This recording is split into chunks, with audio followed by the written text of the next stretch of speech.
એટલે પંચ ભેગું કર્યું અને કીધું કે આ 10,000 મકાનું આ શેઠને આપું છું, પણ ઓલી ખીતી રહી ને એ અમારી, એ આ શેઠની નહીં. શેઠ કે મને શું વાંચો, ભલે ને ખોલેલી રહી દિવાલમાં. એ નક્કી થયું, 10,000 રૂપિયા આપ્યા ને એ લેખમાં લખાણ કરાવ્યું કે આ ખીતી રહી એ આ ખેડૂતની. એ વાણિયો એ શેઠ છે એ રેવા વયો ગયો. એ રેવા વયો ગયો એ મકાનમાં. તે ખેડૂ અડધી રાતે આવ્યો, ડેલી ખખડાવી. તો શેઠે ડેલી ઉકાળી. કેમ પેથાભાઈ? એ કે મારી પાકડી આપણી ખીતીએ ટીંગાળી ગયું.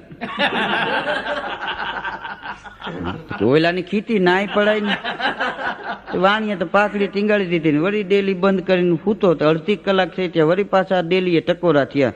વળી ડેલી ઉકાળી. કાં પથુભાઈ તમે? ઈ કે ઓલી પાકડી મારી લાવો અને આ મારી બંડી ટીંગાળી દી.